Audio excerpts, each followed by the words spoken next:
سڵاوی محەممەد نووریتان لێبێ. ئایا حیزبە ئیسلامیەکان دەتوانن خۆیان نوێ بکەنەوە یان خۆنوێکردنەوە واتا لە ناوچوونیان؟ ئایا بوار بە فیکر و ڕەخنە و تێبینی تازە دەدەن؟ یان وەک نووسەرێک کە لەم بەرنامەیەدا ئامادەیە نووسیوێتی بەشێک لە ئیسلامیەکان بەس بە شکڵ گۆڕاون لە عەقڵدا نەگۆڕاون. یوسف نەداش کە کەسایەتیەکی گەورەی ئیخوانیەکانە نووسیوێتی کەم ئیسلامی هەیە عەقڵ بەکار بهێنێت بەڵکو ئەوان لەژێر کاریگەری نەقڵدان. ئایا ئیسلامیەکانی کوردستانیش لە هەمان دۆخدان؟ ئایا ئەگەری دروستبوونی گروپی هاوشێوەی داعش لە ناو هەموو هێزە ئیسلامیەکاندا بەدی دەکرێت؟ نووسەرێکی کوردی نووسیوێتی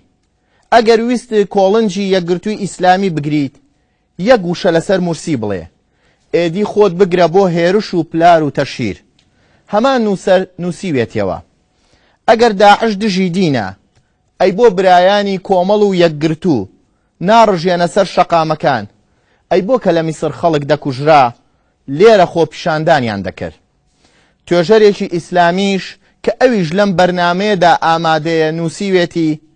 هەندێک کەس گاڵتە بە عەقڵی خەڵکی تر دەکات کەچی هەندێک نووسینیان دەبینم تەریق دەبمەوە کە خۆیان زۆر بچووک دەکەنەوە. ئایا ئیسلامیەکان باوەڕیان بە ڕەخنەگرتن هەیە لە خۆیان؟ سۆران سێوکانی دەڵێت ئیسلامیەکان باوەڕیان بە ڕەخنە هەیە بەڵام لەژێر لێفەوە. سەرکردەیەکی ئیسلامیش دەڵێ بە کرێگیراوی عیلمانی زۆر بوون. ئیسلامی و بۆ چوونە جیاوازەکان چۆن ڕەخنە لە خۆیان دەگرن؟ سۆران سێوکانی کە میوانی ئەم بەرنامەیە و نووسەرێکە و پێشتر کادرێکی پێشکەوتووی یەکگرتووی ئیسلامی بووە نووسیوێتی داعش دوابزمە لە تابوتی ئیسلامی سیاسی.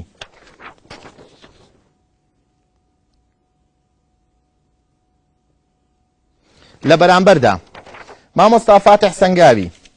توێژەری بواری فکری ئیسلامی دەڵێت کاکسۆران هاوسەنگ نییە لە ڕەخنەکانیدا و ئەتوانم بڵێم کاردانەوەی بۆ فکری پێشووی کردوێتیە، ناقیدێکی حاقیدە و بە چاویلکەیەکی ڕەشەوە دەڕوانێت.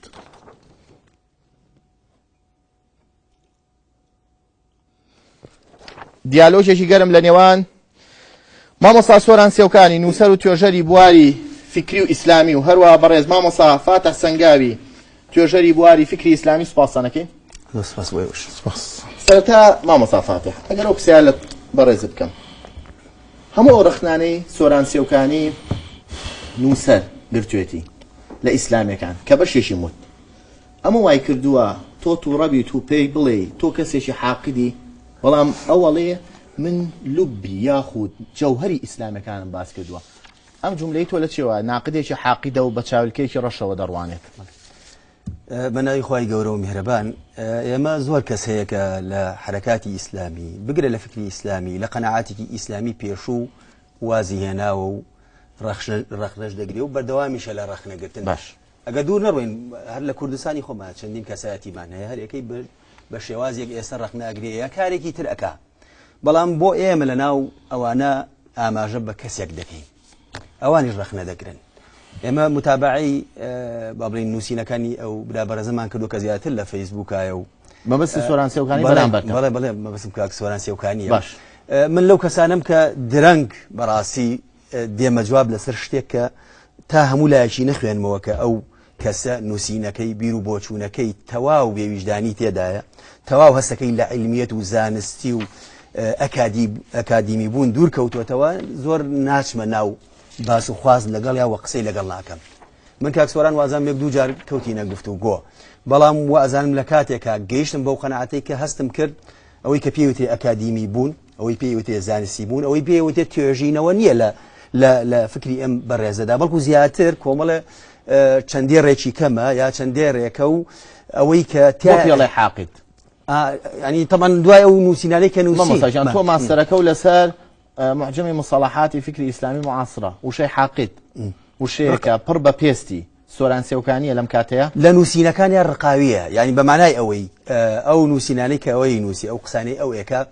بواری ئیجابی بۆ کەس ناهێڵێتەوە لە ئیسلامیەکان یعنی ئەو لە وڵاتان ڕاستن بەرامبەرتان نەخێر من ئەڵێم حرەکاتی ئیسلامی چۆن لە فقه ئێمە مەذاهبمان هەیە بە هەمان شێوە لە حرەکاتی ئیسلامی جۆرێکن لە تێڕوانین بۆ ئیشکردن لەم سەردەمەدا ئەم تێڕوانینە پێویستی بە گەشەپێدان هەیە پێویستی بە گۆڕان هەیە پێویستی بەوە هەیە کە پێیدا بچیتەوە گەشەی ئەو زۆر شتی نووسیوە کە وڵی ئەو ئاڵێت بەداخوانێکیانی سڕیوەتەوە ینی من متابعەم کرد بۆ وازانە هەندێکی لی پەشیمانە بێت و گرفتەکەشی لەوەیە کە تحداکەم یەک کەلیمەم پێ بڵێ کە سڕ بێت ئەوەی فەڵەستین من بۆی گەڕام نەمدۆزیەوە تحداکەم ئێستا بیدۆزنەوە ئەوەی دکتۆر علی خەلەداغی من بۆی گەڕام من ئەوەم بینی جەنابی شت هەروتت هەندێکی سراوەتەوە کاتە منی نەکرد ئەو کاتە لەو دەرو بوو تا هەمووی مایتێ دەستی خۆم بم دەێنێت من گەڕام نەمبینیەوە باسی ئەوەندەی گەڕام کاک محەممەدیش گەڕاوە هەندێکی نەبی کەسێک بۆم گەڕێ هەندێشتیش سڕیوە نەخوا هەندێشت دیارم نەسرێتەوە لە ژیانمە پەشیمان نیم دێ یەک جار شتێکم لەسەر دکتۆر محەممەد نووسی بوو وەکو شەخص کە هاوڕێمە و خۆشەویستمە یەکسەر سڕێمەوە بێەوەی کەس کۆمنتی لەسەر بە ئەوەشتی نایەکەم جار من نامێ بچمە ناو دەکاری ئەوانەوە سەلماوتی نەیسریەوە دوای و سڕیەوە ئەوە شتی شخصیە من ناتوانم شتی شخصی شتی شخصی یەک شتی شخصیەوە عەرزم کردی سڕێمە کەواتە سۆران سێوکانی بە چاوێکی حەقدەوە چاویلکەیەکی ڕەشەوە لە دنیاوانێکی ڕەش کە چۆن ئەگەر ئەو کەسێک بووبێ پێشتر دیارە چۆتە ئەو پەریتە تەڕوو کە من واز ناکەم وا بووبێ واز ناکەم لە ناو ئیسلامیەکانە بەو ڕادەیە ئەم ڕقی بۆ دروست بێ بەرامبەر خەڵک بەڵام ئێستا چۆتە ئەو پەڕی گرتو ئەو سا ئەگەر وەکو خۆیان لە نیمچە داعشێ بوو ئەکادمیە توێژینەوە نییە شتەکانی توێژینەوە نیە سادە و بەسیتن توێژینەوە نییە عفو بەرەنجامی ئەگەر بەڕوخسەت یەک دێڕ یەک دەر بۆ بچمە لای کاک سۆران بە یەک دێڕ ئەتوێ بڵێ چی ئەمەوێ بڵێم باحس نییە توێژەر نییە کۆمەڵی ئەفکاری بۆ دێشتی کورت و ئەوەن وە زیاتر بەرامبەر شایعە بۆ یەک ناشاعر نییە شتیکان من لە ڕەخنەشم لێ گرتووە وتوم هەندێشتی حەقیقیا هەیە بەڵام تۆڵی ناقدێکی حاقیدە بە کۆمپلێت ناقدێکی حاقیدە بەڵام هەر لەو نووسینەی کە ئەوەم پیاوتووە وتومە کاک سۆران کۆمەڵەشتی هەیە جوانە بەڵام ئەو ئوسوبەی پێی دەرەبڕێەوە کۆمەڵێکی زۆریش لە ئەفکارەکانی وەڵام قسانە تۆ ناقدێکی ماوە لەسەری بەڕوخسەت ئێمەلات هەڵەیە محەممەد من لە ڕاستە نهاتم دیفاع لە خۆم بکەم دیفاع لە خۆت نا بەڵام تۆ بە چی وا ئەڵێ ئەم جوملە خواجەزای کاک فاتح باتەوە تاو لەبارەی خۆمەتی ئیسلامی سیاسی قسەیەکی تر دێ دیفاع لە خۆم باشە من نازانم فریشتە چۆن سیاسەت دەکات بەڕوخسەت نازانم فریشتە چۆن سیاسەت دەکات بەڵێ ئیخوان درۆیان کردووە تیرۆریان کردووە سیاسەتیان کردووە لەسەر تەماع و پلە و پایە پلانیان کردووە جەنابیش دەڵێ گەورەترین درۆیە گەر یەکگرتووە بڵێ من ئیخوان نیم وەڵام بۆ قسانەوە هەموو مەشاعریە گرتوەکان و ئیسلامەکان با تەفسیلی پێبین من لەبارەی شخصی خۆمە قەت نیازم لێ دیفاع لە خۆم بکەم من باسی ڕخنەکان ئەو قسەی مناڵانی زۆر تااقەتی شتانەم نییە من بەڕاستی لەسەر فکر نمونونەکانە بێن چی قسەی مناڵانەیە با زۆر لەسەری نەڕێن ئەو بۆ قیامەتەوە جملێ بنووسامە قسەی مناڵانەیە بۆ خۆت بینووسە باش باسی چیمان کرد تیرۆر بەڵێ من ئێمە باس لە ئیخوانەکەین ئێمە باس لە ئیخوانەکەین ئەمە یەک لیستە بەس بە تیرۆری ئیخوان لە ساڵی 45 تا ساڵی 48 بەس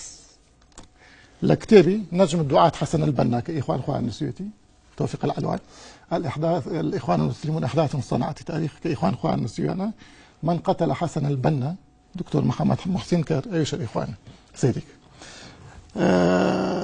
أو حسن بنا كأخوي لقلنا إذا كان بهو حاجي أمين حسيني ودستي تيك الله أو أشكره حسن بنا حل سر تنظيمي هيكلي نازي إخواني دروس كردوه كتائب إخوان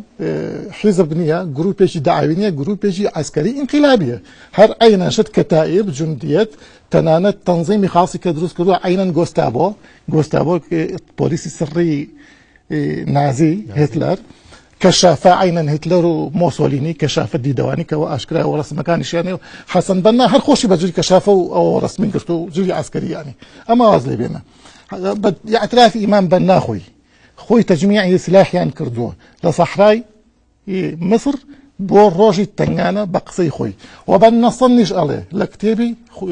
مجموعة رسائل الإمام الشهيد وابزان كشاني كاك فاتي حشمة على يا ما هركاتي زاني من تغيير ناكري هلا سين ببياوانا وشريفانا تغيير كين بقوة وأقدر برام من بس إخوانك مثلا تطبيقي كيما سريك لا هزار نصوت شلو شاشة بعد سنجاي بربرسة لو يك إخوان وايكردوا نخر بس إخوانك مثلا باش بعد سنجاي أنا بس يقرتوا بربرسة من بس نفاذ سنجاي كم نباس يقرتوك إذا من بس لإخوانك باش جناب أفرمي إخوان من وتوما لإخوان أمانة أنكردو أبلان تو الله جورتين دروي قبل يقولوا إخواني كات أماني كتو يلا بس يقولوا شو تطبيق مرجني أو للتاريخ أكرديتي يا سا يقولوا شيء كا ما قصيش يقولوا شيء لا موضوع أسكن ده صار شو بينجا أحمد ماهر باشا أنكشت كرئيس وزراء مصر بو طبعا أحمد ماهر باشا بحساب حزبي وطني كشتي بلام أحمد حسن باقوري كخوي لمكتب إرشاد إخواننا باعترافي خوي لمذكرات كاني الله أحمد ماهر باشا ما كشتمان بس بدستي أو بلين أو نظام خاص طبعا نظام خاص شي بو نظام خاص جوستابويش إخواني بو سري او انا سري بو تاصال شلوش شكزني ناسي شو بناهم حزب كانوا ناس ما صار ولا ميجواجي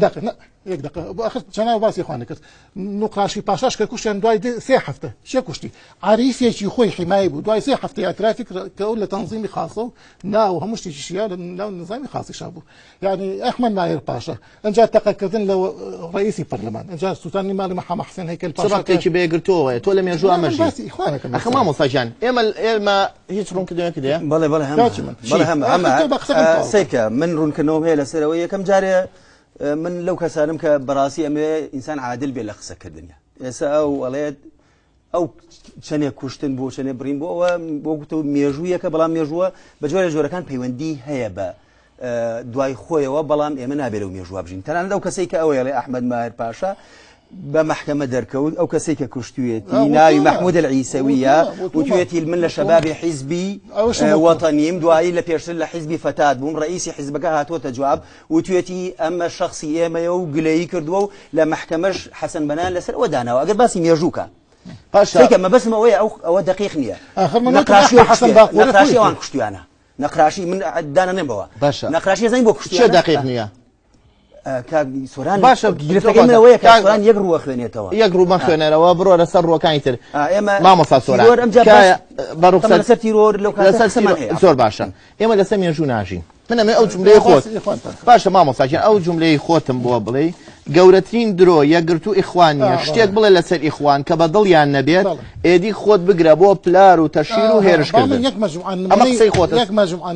نمونەی واقعیت بۆ بێنمەوە بەس پەیوەندی هەبێ بە یەکگرتو بە حیزب ئیسلامیەکانی ئێرە باسی یەکگرتو باش لە دەی شەشە لە دوای هجومی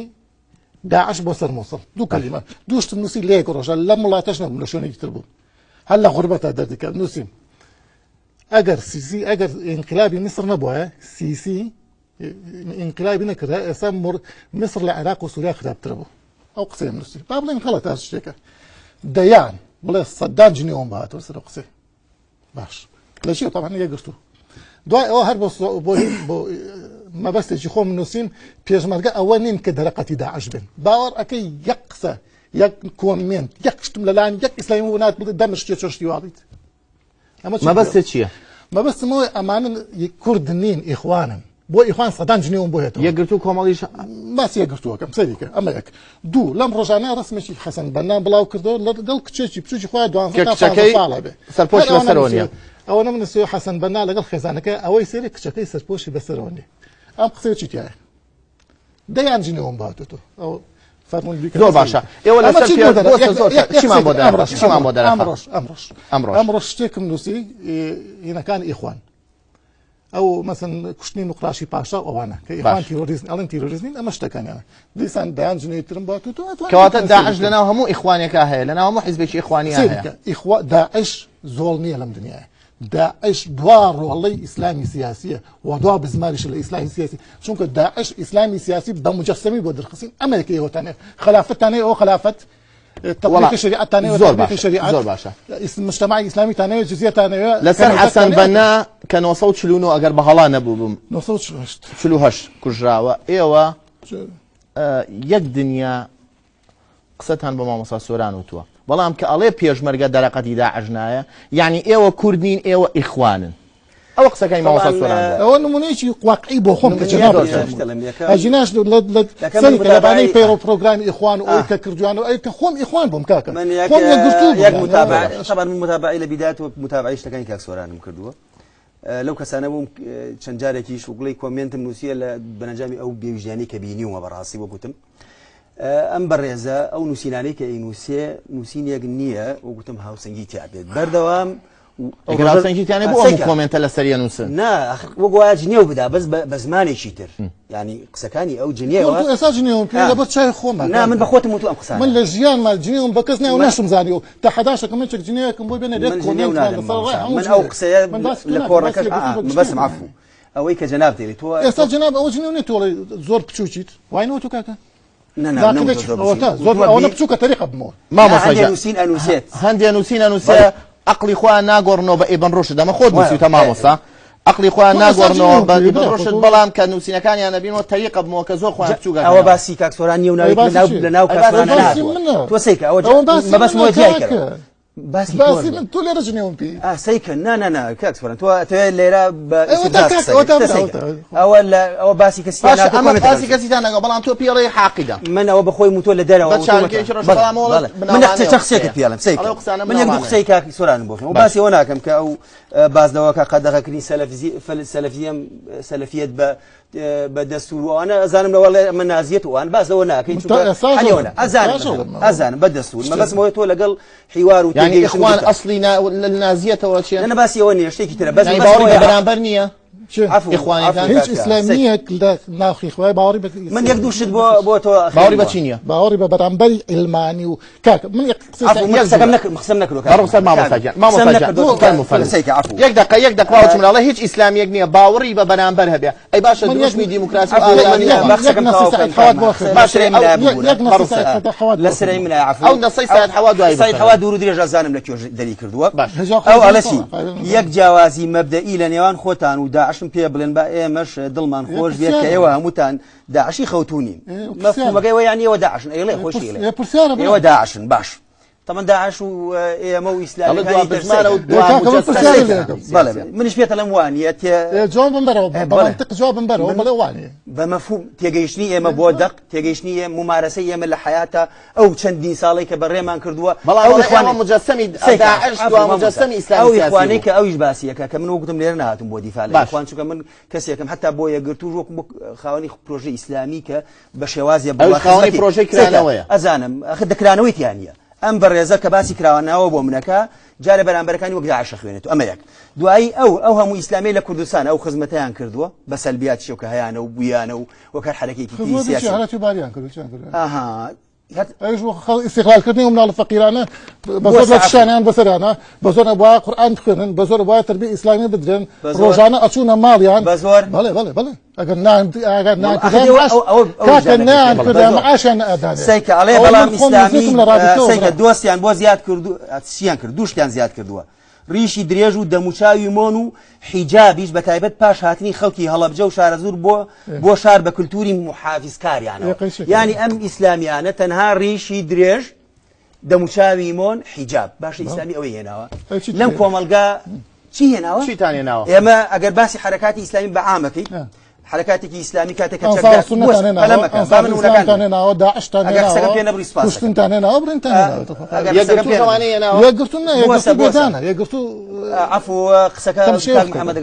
حرەکاتی ئیسلامی بەعام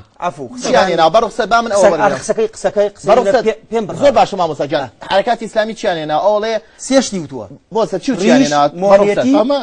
ئەمە پۆستێکی 5-6 مانگلەوە پێشە لە ڕەدی قسەیەک ئەڵم کاک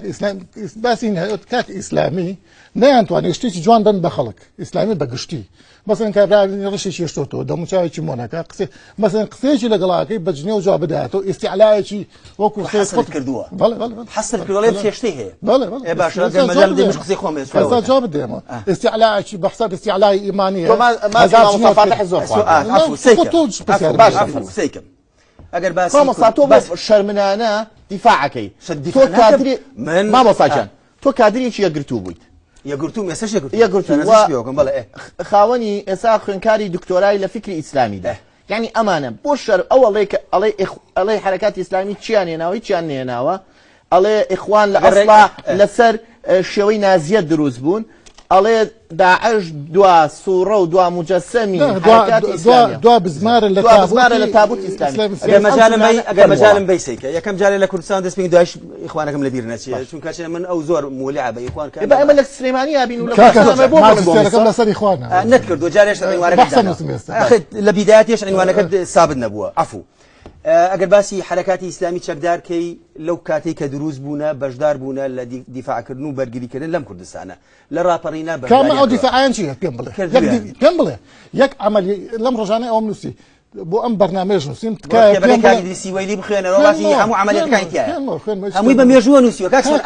مشکلەکەی تو ئەوەیە بە مێژووە نووسێتی لەوێ بۆ بابەجا من خۆم لێرە بووم لە کەرکووکە بەشدار بوون لەنەوەیەکە بەڵێ باسی پێش 1970 پێش ئەوەش عملیاتیان کردووە عزیزم ئامادە سازی بۆ ئەو گرنگ ئەوەیە من لێرە وەکتم باسی ئیسلامی عامەکمە بێ ئینساف مامی ئەخ گرفتەکەی تو ئەوەیە کاک سوورە بابم پرسیارێکم ئیسلامی ئیسلامی ئەو کاتە چەند عملیای کردو با بزانین من نازانم کاک ئیدریس نزیکەی 15-16 دانەی بە مێژوو لە ساڵی 80 هەر لە کتێبەکە بەناوی ڕەوتی ئیسلامیەکان کتێبێکی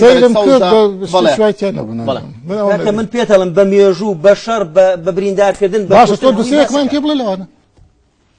چین پێ بڵێ من لەم 15 دانەی بۆ ژماردووی بەڵێ دوسێکمان پێ بڵێ لەوەی کە حرەکاتی ئیسلامی ڕۆڵەی دڵسۆزی ئەم وڵاتە بوون. باشە من پێ دەڵێم ئەگەر باسی ئیخوان نین عفو ببوور باشە مامۆستا جا وەڵام إخواني طبعا إخوان فكري شو مدرسة شو لهمان كانت حركة شو إخوان لحسن بناء إخوان ترني بله سيكر تو بلما كمان أو حركاتي إسلامية شقداد بجدار بوا بلام أيج وكو حركاتي كري سياسي سلبياتي بوا وكو واقعك بجدار بوا أو وش تكتر أجل باسي حركاتي بابلين سلمية كي أخوي بعمل إيران تنزل عفو ببولا من تقييمه كم ليرة من نسلكو ديرمان كم رخنا لا يقرتو شجرم رخنا لا بزوتنوي إسلامي شجرم لا كومالي إسلامي شجرم لا هو شجرم أما دقي ما استركته معجم المصطلحات فكري إسلامي المعاصر أو كومالي قصيبة جناب دود كأم قسانة بيوندية بفكري إسلامي الله حركات إسلامي هيك أن نكردوه ما سبون من أو باسي نمونية كمان مصا الله لسر بيج مرجش تيكم نسيوا يقرتو يبرز ويك براي مسلماني كومالو يقرتو أو قصيبة لا والله يك شتي تربيه شكل محمد بلتاجي كوجرا لقرز ما أو شهيد بو هالشيء هزاران كومنتي لسر نصرة هزاران بوسي لسر نصرة صدق بابلي او كشي دوينه كوجا سازغاري ايراني كبيش مرجش كشكي كشيد بو تحدادا كم يك اسلامي بين سيمسيبي وحدادا كم روحي نتوان هرنيه روحي نتوتانيه نخير وانيه وهلايكي غوريا باش بو لسر كشي بلتاجي لمصر اكو جري بلتاجي كاكا هو واقعيك بو همو جي اي مو واقع اي مو واقع لا او حرب سازغار اكو جري كم دان زت من ناس انا مسيرم لك دو نسراوي يعني صدان كاكي جان براكم ما موسى سوران حزقم هادئ بي يعني أول إسلامي كان بوكو بشكل لم نتولى هم شيء كيا بجدار لا ناخذ الحركين بس أول أخوان ببشر لم نتولى لا أخون نايدني توالي عزيز لا أخون نايدني نا عزيز توالي لا هم أمر دواني يستاشى هر أمره لكركوك مالبندي يقولوا إسلامي كردستان راجعان ليشي كردوا ولا ناو مالبندي يقولوا إسلامي كردستان خلينا دن خلينا دن عزيز كومالي إسلامي جامعة هي كان هزار كسي هي بو تقدر بس كل ما نبي ميليشيات بالمسكينة ما مصاجان بارفشان يكودوا دينه خزنا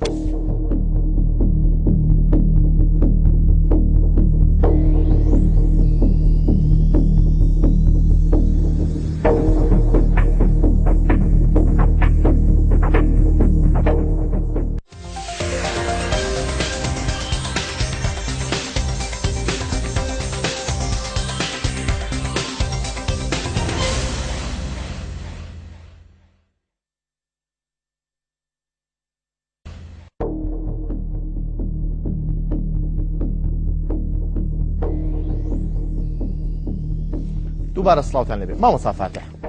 سعد روسام كتابه شيء بناوي الشيعة والتشيع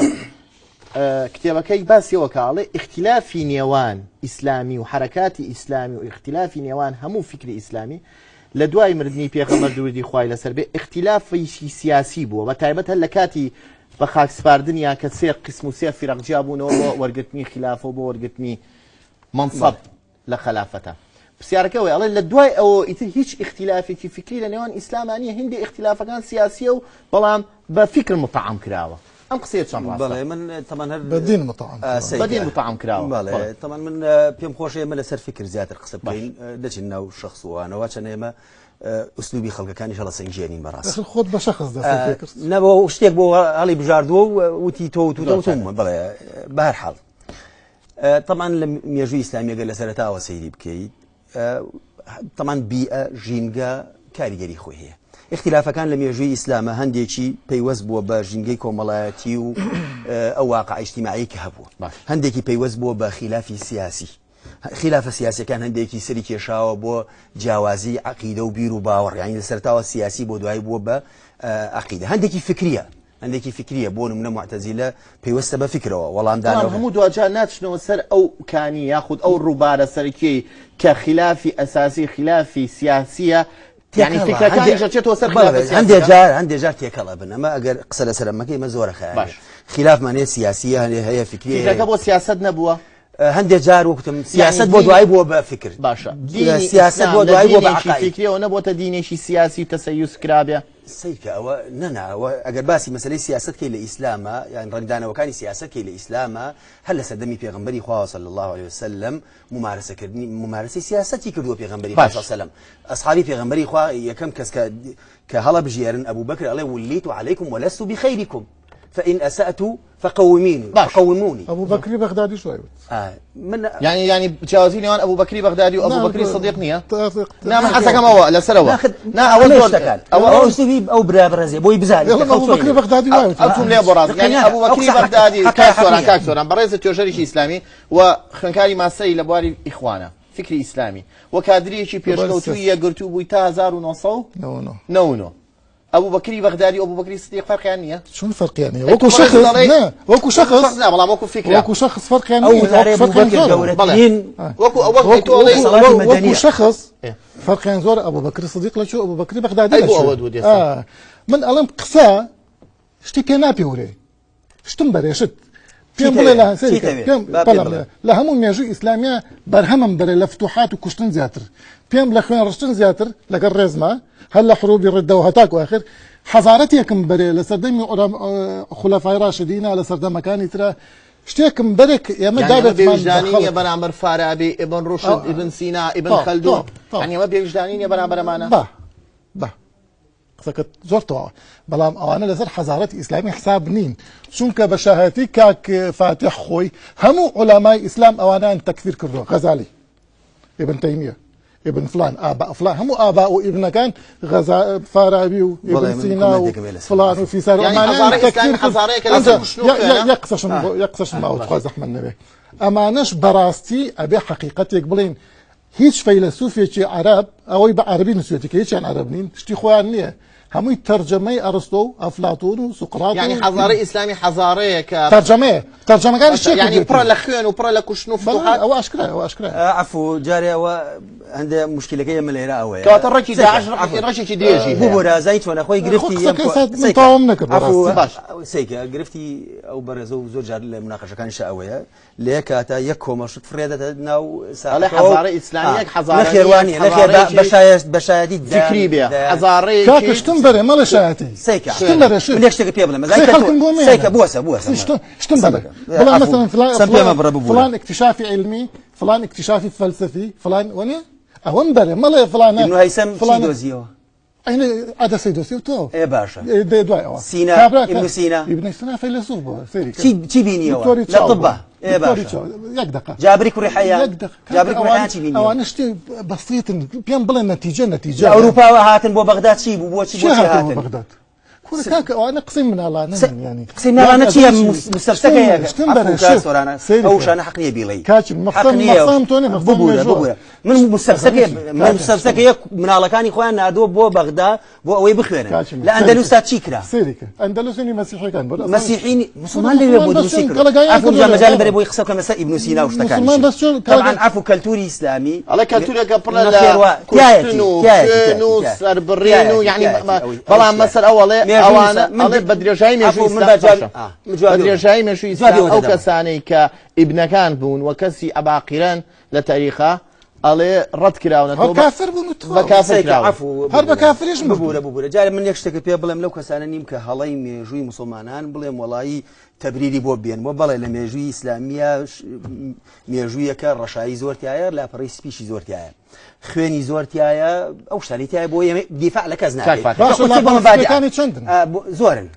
زۆری تایە ئەندەلوس پڕێتی لە غەزنەوەی لاپەڕی ئیسلام و لاپەڕی خوێنە سێک عفو ئەم لاپەڕی سپیکەمە کاک محەممەد جان من گەورەتر بیرەکەمەوە لەوەی کە وەکو یەک جملە کەواتە ئەم ڕەئی مامۆستا سۆران ڕەئی ئەو مستەشقە متعەسیبانە نییە کە بەرامبەر ئیسلامی ژیان بوو نا خەڵکێک هەیە مستەشریقە و زۆر وەس بڵێ ینی ئەمە جۆرێکە لەوەی حەقی تیا هەیە ئەمە تیا ینی بەڵێن خوێن بووە بڵێ بووە زوڵم بووە بڵێ بووە عادل بووە بڵێ بووە ینی چێکە من قسەکەم تەواو تعقیبك من بەڕاستی ئەم قسەیە مەسەلەن مەبەسم لە سیاسەتە آخر مشکلەکەی مێژووی سیاست و خوێن زۆر نووسراوە زۆر چاکە یەک نمونەی جوانم بەرێ غیری عومەری کوڕی عەبدولعەزیز غیری عومەری کوڕی خەتاب غیری ئەبوو بەکر غیری زۆر هەیە زۆر هەیە 1400 و ئەوەنە ساڵمان هەیە بڵێ 1300 خلافەت بووە تۆ 2 ساڵ عومەری کوڕی عەبدولعەزیزم بووێنیتەوە واز لە خاڵی من حەز ناکەم بچۆ ناو خلافەتی ڕاشدین عفو تۆ بابەتەکە بگۆڕی با من قسەی بکەم لەسەر قسەکەی عفو مێژووی جوانم بەرێ سيكا نا من باسي اوكم حزناك من خليفه راشدين باشا لما قرن بعدين سر باشا ده بكورتي كاك جاي بلاي منو وزور بي وانشي كراون بوچونيان هم او ميجوا بابن سيناشتو بابن الهيثم كاكواز لو انا او ميجوا اسلام باسي سياسه حضارته باش اخر بس باشا يا مال الاسلام بس باسي سياسه باشا زور شاكا باشا زور شاكا لبنا بس اگر براودي ما مصالح براودي او سياستش كي حجاج بن يوسف ثقافي جاي يعني بلا يعني بلا مو حجاجه عبد الله كوري عشعسي لي راه بريو همو قراء جاتي اكن بلا عقليتي كهي نايل وسر بكري زور باشا يعني شندها شهيد ادري لقراء حجاج زۆر باشە مامۆستا سۆران یعنی تۆ مێژووی ئیسلام ڕەدەکەی تۆڵی مێژوویە کە مێژووی سیاسی ئیسلام مێژوویەک بووە لەسەر خوێن و کوشتن ئەی خۆ مێژووی مەسیحیش و مێژووی ئەوروپاش مێژوویشی پاک نییە یعنی خەڵک کوژراوە لەسەرەوەی بڵێ زەوی خڕا خەڵک مەسە گالیلۆ پەشیمانیان کردەوە دوای هاتە دەرەوە لەژێر لێوی خۆی وتی بڵێ هەر خڕا یعنی کۆپەرنیکۆسیان سووتان دنیای قڕونی وسڵات چی کرا یعنی چی کرا لە هەمووی تەواو ێ باشە بۆ ئیسلام ئەبەستی تۆ ئێستا با پرسیارەکە بکەینەوە بۆ ئێستا پرسیارەکە با بکەینەوە داعش لەکوێ ئەم مێژووەدایە ئێمە باز لە حەزارەتی ئیسلام باز لە حەزارەتی عالەم ناکەین بەڵام ئەوروپا لە ساڵی 1638ەوە لە دوای وینسلڤانیاوە ڕێککەوتن لەسەر مەجموعەیەشت یەکەم مهمترین شتێنگە کردن جاکردنەوەی سوڵتەی زەمانی و سوڵتەی دینی بوو باشەوە ئەوە یەک دوو ئەوەش کە دوای ئەوە بڵێن کە شەڕ بووە یعنی حربی عالەمی دووەم حربی ئایدۆلۆژیایە کە ئێستا ئیخوان درێژکراوەی ئەو کاتەی نازیزم و فاشیزمە لەسەر هەمان ڕیتمی حرکاتی تەنویر و حرکاتی ڕێنسانس و نەهزەوی لە عالەمی عەرەبی و عالەمی ئیسلامی ڕێگەی پێنەدراوە چێ ڕێگەی پێنەدراوە چێ ڕێگەی پێنەدراوە سوڵتەی سیاسی قسەمە کێ ڕێگەی پێنەداوە بەڵام وڵاتانی عەرەبی وڵاتانی ئیسلامی مستعمەرە بوون واتە لەژێر داگیرکەری بریتانیا لەژێر داگیرکەری فەڕەنسا یعنی چۆن ڕێگای حرکاتی تەنویری دروست بێ چۆن یعنی چۆن ڕێگای قاسم ئەمینێک هەڵتۆقێ و چێ ڕێگەی نەداوە با من كاكم بس عالمي سامي محمد عبد الشيء بعد نمونة علي عبد الرزاق عبد الرازق عفوا عبد الرازق ما بدلي تقول مشكلة اخر رواية هنا والله بدلي كاسبانية انا عبد الرازق والله بين سركان كباش دقيق ورنا ابن باش مشكلة علي عبد الرازق الاسلام واصول الحكم الاسلام هو اصول الحكم يسابيا انا يقرتو همان قصي اوكا حالي حاضر بابلي او شوي ما مصام محمد روف للتلفزيون يرد او لقلب بندا مناقشه بو او لا علي عبد الرازق شي قرتبو باش لو كاتاش تشيبو التكفيري علي عبد الرازق كرت دليان كرت ازهر اخوان علماء مسلمان بعلماء بماسونيان ناوبرت بعملي بريطانيان ناوبرت يساعدك بماسونيان ناوبرت مشتك يساوتا يكشف جمله كان يخوض او من قصه ما مصاش موضوع كوا داعش لشو ام يجودا اقل لما حمد عبده وعلي عبد الرزاق وعبد الرازق عفو من قصيك برص ما مصاش يقصك اويا كحركات ئێمە من لە سەرەتا ئەو قەناتەمە و زۆربەی ئێمە بێت لە مێژووی خۆیان شتەکان بخوێنینەوە ئەوانەشی کە مامۆستا باسێکە دروستبوونی سەرەتای ئیخوان ئەمە باسی لە مارکسیێتەوە وەرگیراوە وایە ئەوە بەس چی ئالیاتی لە مارکسیێتە وەرگیراوە ئەوە هی هەموو سەدەمێوەریشێ مارکسی بووە عزیزان ئەو ئالیاتە دۆکو ڕۆچیە جارودی ئەو ئالیاتە ئەوەشی کەوا شتیان لە یەک وەرگرتووە ڕێژی مرۆڤایەتی بینە دەرەوە با لەم جیاوازیانە بینێ دەرەوە داعش لەکوێ ئەم مێژوەدا داعش چی ئیسلامیەکانە تۆڵی کوڕێکی ئەڵی زۆڵ نییە داعش کوڕی ئیسلامیەکانە تەنها قسەیەکێکی سێ چوار دقە مەجال دێم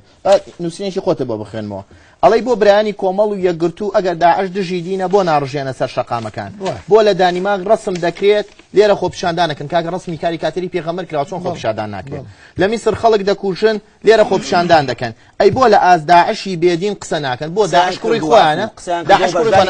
داعش تیرۆریستە داعش بە پێی ئەو پێوەری کە هەیە بۆ تیرۆریست ئەوە نووسەرێک و بیریارێک و کەسێکی ئیسلامی دەڵێ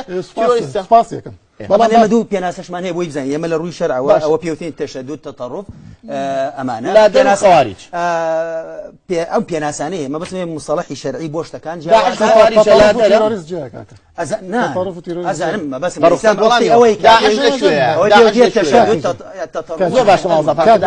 دقە مەجاڵم بە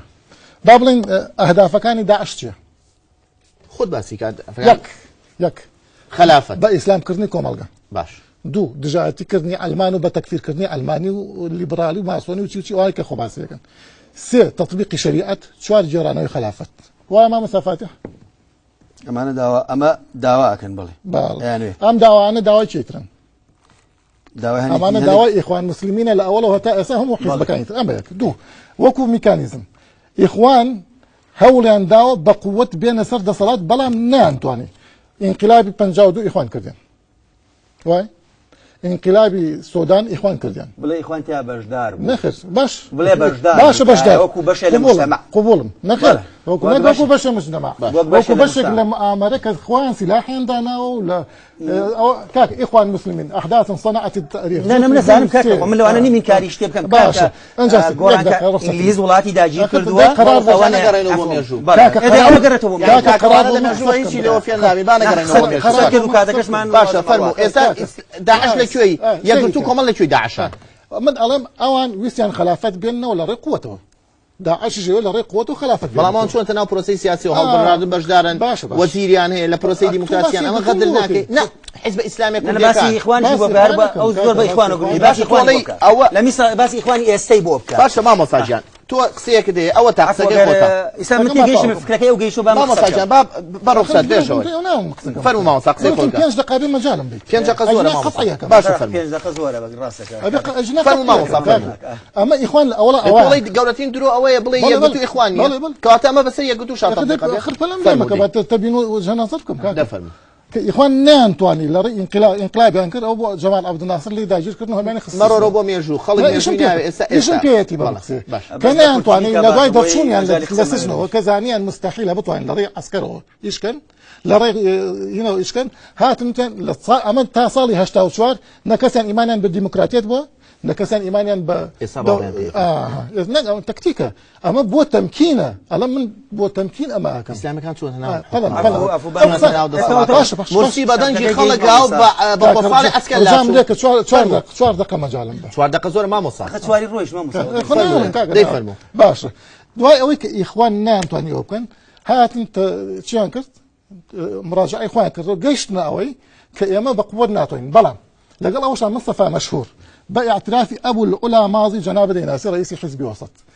باعترافي أبو الأولى ماضي بشو بقرر هو مذكراته كان مصطفى مشهور اللي صار ينوو بالضبط نازم نوشتك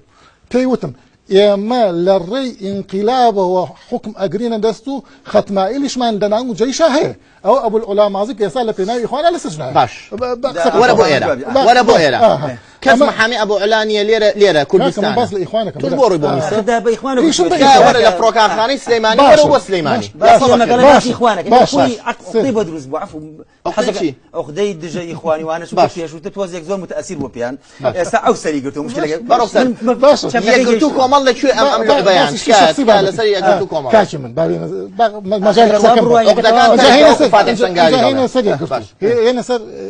إيرا يا من شو إسلامي سياسي ما نقصه خذ جوابه وبسيرن برا يا ما تشي يا قلتو شي من جواب دمو يا قلتو إخواني باش يا قلتو إخواني من جواب دمو كاك يا قلتو إخواني يا قلتو استفادة لإخوان كردو يعني استفادة لإخوان كردو وكو شون ما العالمي استفادة لا شيء تكردو غير إخوان كاكا هم كتابة كانت بيرو نخير يا ملا سيرك نصير ونقيب ومقدم ومجاهد وعميد سنة ما كاكا تصل 2000 شهر هبوا إلو بهرحال تصل 2000 شهر هو أنجا باقسكم طاقم برنامج توا داعش لشوية لشو يعني داعش لشوية داعش همو إسلامي سياسي همان أو أنجامان يعني بلام أو أمان جان يعني بلام داعش هات شيء كربو يما هات فيلم مسبق وكلي بس تارجيت مستقبلي سيرك باقسكم طاقم بس تارجيت يعني يبرد مستقبل مستقبلي بيشان نايس هذا باقسكم طاقم بس تارجيت من قسمها إلى سروان باقسكم طاقم داعش بس تارجيت دروازي استيرا يعني يبرد مستقبلك كإسلامي سياسي أما تنبدرس سكن أو خلافتك أو تطبيق شريعتك أو أسلامي مجتمع أو جزية كخوتي ثاني أو جزبريني أو كنيزك أو شيء كاك فاتح بروسات يك جملة كواتب بيانية يقرتو كومل بين سر حكم يعني حركات إسلامية بين سر حكم داعش أجر تمكين يعني كردو تعود صلاة يعني بياكر سلطين مطلقة نوكو يساي بارتي وشيتي يابو زور خرافر داعش والله بوقسان هو وياك من بلا بيجدانك أولى ويا ما مصاب ميجونا أخوانيته وابوشوي كبيبي سيالي كنا يا أخويا عفوا ما مصاب ما جاي بقول جا وابزانم بيش دقيقة مجالي بس مستقبل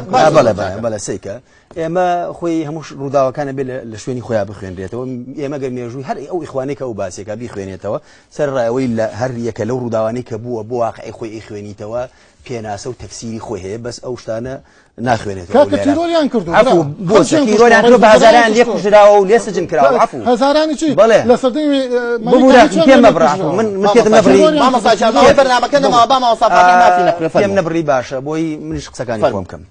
أو إخوانك أويله لويك كان كشتو انقلاب ما مصاجان برخصت فكاكجان سيكا من قباسي وانا كم زوري من عامل لا ما مصاجان إصا عليه سيكا داعش برديني بو مستقبل بيوتين نا وهلا كي قوري ما إسلامي كان بشوازي كي قشتي بتاعي إسلامي خراب تريجان نا آخر أوي أوت يجيشنا كان يوبي خلق بي بيتعقد به حركات هل إخوانه بيجرا لويك ومشاركي انقلابك أكا برجداري أكا بونمنا تاجات أوي كيستيبيني أي بو انقلابي سيسي بنا شرعية زان أو بشرعية زان لا بو برخصة ما وقت تنزيل كيلم وقت تنزيل من والله يودع عش دروس كان عفو سيكا هراو إخوانا جيشت أوي كوا دولة يعني ليرة ما مصح دايما وازد إخواني بس قسم هي لسيدة باش الليرة يا مكومل إسلامي مان هي كومل إسلامي اللي جير واقعي كي تايبتية قناعتين بخوان كردو قناعتين بيكرا قوران أم كومل إسلامي وقنو منير أفكاري عن قورا وممارسة دوشات كلاري نادين جات ولا ناو بينصد كسا يكسم بويني تو سيكا أيشر لخسكاني جاي واي نبي بار حلا أخوي جوابي داتو من جوابي أنادمه كوم الإسلامي لحركة كشك داري وبيت حركة مدني وبرج داي بروسيس يا باش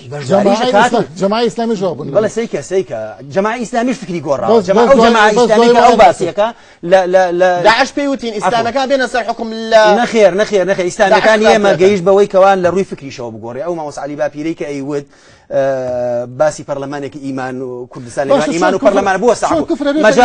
مجالا بدي آخر من بيت يد يعني موا من ما يوت أخش كافر شو أنا عفوا سيكا كفرنا نعم أخ مجالي من نادك سوران كاك أبوي من فكرك بقى أو ما وصل علي بابي ريك على كردستان للنيوان إيمان وبرلمانا يعني أو بيروش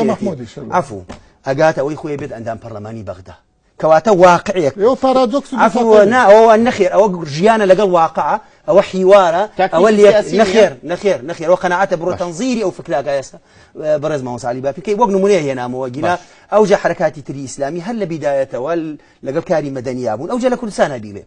يعني حركات إسلامي نموذجي نموني حركة مدني بون بيك وجيان بون بمدني كردن بون دور كردن بون لا شك وحركات إسلامية وأنا شيء ادعاء كرد ولا عالمي إسلامية أو هيك قناعاتي بكرانة وطبعا هو كرانة ثانية وما هو حزن لك اللي سويت سكم كرانة بون من راشد غنوشي كقناعاتي هبوا بتعددية بديمقراطية كاتب ديد الصلاة فعلا أو بياداك إخوانيش استاش دەسەڵاتی ئەو پێی ناخۆشە باسی خوان با یەک شتێک بڵێ ئێوە باوەڕان بەڕەخنایە بەڵام لەژێر لێفەوە ڕەخنا دەگرن ئەمە قسەی سۆران سێوکانیە خێر ئێمە ئەگەر سەی ئەو قسەی خەڵکی ترە نانا عزیزم بەڵام تۆ لە پەیجەکەی خۆتان نووسیتە سێکە برای بڕێز سێ خەڵک ئەگەر نەخۆش. باسی یەکگرتووە کاتەمە ئەوانی ئاها یەکگرتووی ئیسلامی کوردستان ئەسڵەن ئەوەنە ڕەخنە گریتیا پەیدا بووە خەریکە لە حەد دەرەچێ بچووکترین شت بکرێ 20 بەدەیەها بەسەدان ڕەخنە ئەگیریە من لە هیچ هەر نەدیوە نازانم. ئاخە تۆ نایبینی مشکلەکەی تۆ لەژێر لێفۆیە تۆ نایبینی نه لە لەژێر لێفەوە نییە لە فەیسبووک لە فەیسبووکشا هەیە تۆ نایبینی مشکلەکە ئەوەیە من ئەوەڵم تۆ نمونەیەکم پێ بڵێ لە هیچ شتێکی یەکگرتووە نەبووە هەزارها قسەی لەسەر نەکەی وەک نمونەیەکم لە فەیسبووکە پێ بڵێ خۆ من 5000 ڕەفیقی 3000 بەلانی کەم و یەکگرتووە والله نازم تۆ پاسی ساریش وچوومەتەکەنە سەر نەکە بە گیانیان ئەوێ کەس هاوار نەکە نەکاکە یەکگرتوو لە بچووکترش لە حکوومەت دواتم لێی خۆت ئەو بۆچوونانەی کە ئێستا دروست بووە سۆران سێوکانی تعبیل لەم بۆچوونانە دەکاو کە ئێستا باشکاوتی ئەڵێ داعش پێی وتین ئەمە مستەقبەلی ئیسلامی سیاسی ئەگەر بەیانی بێنە سەر حکم وەکو یەکێتی و پارتی حکمی مطلق وەرگرن ئەمە قسەی سۆران سێوکانیە کە خۆی پێشتر کادری پێشکەوتوی یەکگرتوو بووە ئێستا توێژەری بواری ئیسلامیە دەڵێ ئەگەر لە داهاتوودا سوڵتە وەرگرن لە داعش خراپترەکەن لە وڵاتە ئەم بۆچوونەی کاکسۆران تەنزیرکردنە بۆ داعشێکی تری فکری تەنزیرکردنە بۆ ئەوەی خەڵک ڕق دروستکان ناو کۆمەلگا ئێمە پێویستیمان بەوەیە لێک تێک بگەین ئێمە پێویستیمان بەوەیە بزانین بۆ داعش دروست بوو هۆکارەکانی چییە چۆن بۆچانە نییە دوادێڕ لەسەر حرەکاتی ئیسلامی ئەڕانەی توێکی ڕئیسی حاقید و داغ لە دڵی نییە بەرامبەر حرەکاتی ئیسلامی یاخ وەکو سەکرێکی بەکرێگیراوی علمانەکان سەکرێکی ئیسلامی نەخێر دوادێڕی من يعني من علم إسلامي اللي رد صلاة تاسع لسطع الدي أو هيك دو بيوم واني إسلامي سياسي لكردستان برهمي هبه بتوان لو نسبة أمقصي يشكل أنداد شان كسر أنداماني مكتبي سياسي يقول إسلامي كردستان يك دقة بنصان بوين نصيبهم خوش لاني بيني مثلا مولود ما وبرات نصيب يبون لنا ما يشاك إسلامي قتل ما زياترنا من يكسر كم يكوى من تيجي خوي أخوي الموك على شيء بديار لك آخر كاغازات برامبر وهالوسي كاك شيركوك قولي كي داو بوك لا يتقول آخر كاغازات خلد زانن قول بخشينا كشان شانو قريو دروي